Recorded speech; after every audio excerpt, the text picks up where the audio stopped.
So last week, I got reached out to by a newspaper author. She had done an article on me before, and she remembered something from one of my videos on my other channel that I had said, and she just reached out to confirm that she heard the story from me. And yes, it was from me.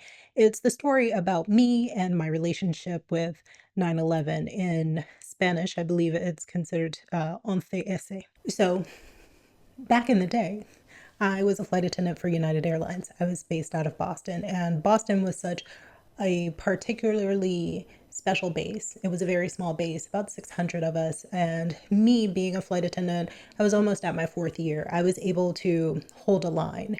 And what that means to hold a line is that when you bid for your schedule each month, I had trips. I knew where I was going. I knew what flights I was traveling on. I knew my days off. I knew what time of day my trips would start. And that gave me some flexibility. And as a person who pretty much commuted her full career as a flight attendant, except for when she was on, actually, I commuted when I was on probation too. So as a flight attendant who pretty much always commuted, when I had days off and I didn't have plans at home, or I just wanted to make extra money, I would go ahead and pick up trips. And I had just flown in from, I think it was Denver, I had flown in from, and I had a few days off coming. And there was this really awesome trip that had come available when we landed. So I spent the next few hours trying to pick up that trip. Now, at this point, I was living in DC. I had lived in Boston the 6 months prior, and that was new for me. That was the 6 months where I did not commute. I had driven my car up there. I had broken up with somebody. So it was like a new me. Boston wasn't really a town that I was enjoying, so I decided to move down to DC and see if there was something there that really suited me and my personality, and I was really enjoying myself there. But to live in DC, to live in Boston, just all these cities, especially on the East Coast, or if you're in California, they're very expensive. So having enough money just makes sense, especially for me coming from Florida. I did have a car. I preferred not to sell my car. I enjoyed my car very much, so I had to make more money. So I tried so hard to pick up this trip. There were 3 of them on there. So let me tell you about this trip and why it was so sweet. First leg, I think the flight was at 7 a.m., something like that, from Boston to LA. And then when you get to LA, you lay over for 24 hours. Then the next day, you go from LA to San Francisco. And the layover was something like 18 hours. And then you do a transcontinental from San Francisco back to Boston.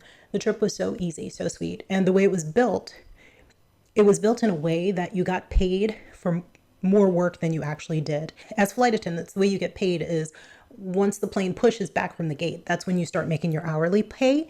But when you're on that trip, for the most part, when you're away, you're making per diem. I believe back then my per diem was $1.25 an hour. So the per diem money is nothing, but you have minimums for each day, minimum pay that you make. So just traveling that from LA to San Francisco, that 1 hour flight, you're getting a full day's pay there. I don't remember what the minimums were. I feel like it was like 4 hours pay, and that's where the bulk of the money came from as a flight attendant. So this trip was sweet. I would have gotten a lot of rest on the trip. I loved the layovers in both LA and San Francisco, especially at that point. That trip had layovers in Chinatown, and I loved my Chinatown layovers. I kept trying to pick up this trip, and it was not working out for me. I tried, because there were 3, I tried all 3 trips and I couldn't pick them up. And I got so frustrated. I couldn't understand. I didn't think I had any illegalities, so I went about calling crew scheduling. Now, if I were at a bigger base, calling crew scheduling would have been impossible. I would have gotten reprimanded. But Boston being such a tiny base, our crew scheduling, if I remember correctly, mind you, this is over 20 years ago. If I remember correctly, they were over Boston and Newark. So we had access to our crew schedulers. And the crew scheduler I was talking to, he told me, hey, you have an 8 and 24. And what that means in the airline world is you can't work the air time. So when you push back from the gate until you push into the gate and the brakes are on, so brakes off, brake on, you can't work more than 8 hours in a 24-hour period. And that's a running clock. So I couldn't pick up this trip because I had an 8 and 24 by 1 minute, a singular minute. So I looked at all the other open trips. There was nothing interesting there. It was like turns. So just imagine going from Boston to Chicago, back to Boston, back to Chicago, and back to Boston.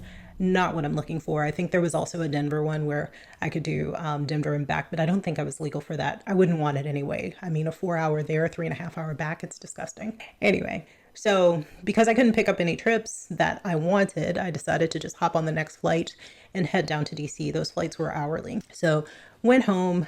I got a phone call from a friend.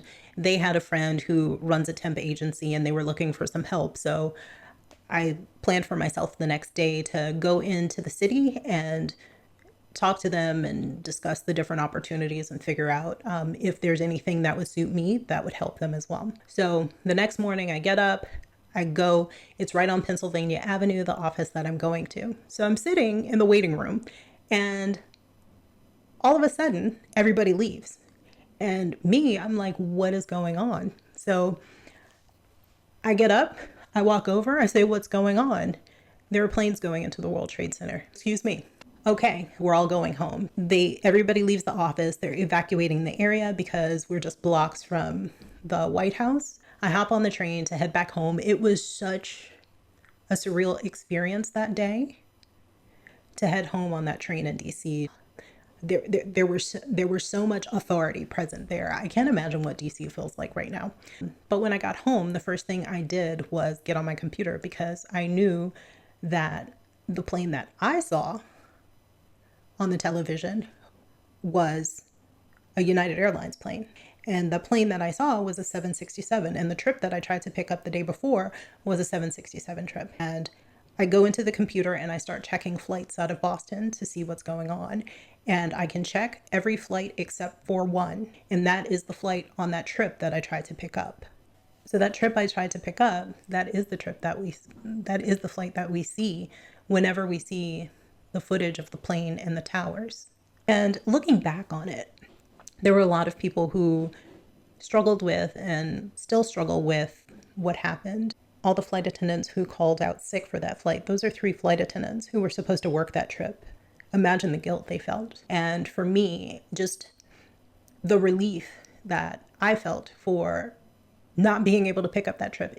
1 minute saved my life. Because of 9/11, the airline industry changed a lot. And because of some of the changes that happened within United, Boston was a base that started flying into Vancouver. And the reason why I met my husband is because he worked for United as well on the ground in Vancouver. And without those changes that we experienced, I would have never met him. The day I met him, I knew I met my forever person. I just didn't know which person I had met that day was my forever person. It just turns out to be him.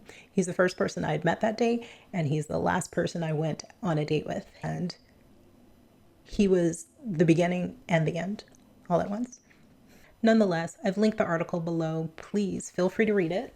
The article is in Voz Asturias, and the title of the article is Kina, la azafata de vuelo estadounidense afincada en Asturias que sobrevivió a los atentados del 11S, todo por un minuto. It's literally the day that changed a lot of people's lives, but for me, it definitely changed my life, and I wouldn't be in this space that I'm in without that day. Thank you for joining me. I took last week off. I just needed a bit of a mental break. So much is happening right now. But I look forward to bringing you some new and exciting things. And if you're not already subscribed here, and YouTube wants you to watch this here, and I'll see you very soon. Okay, bye.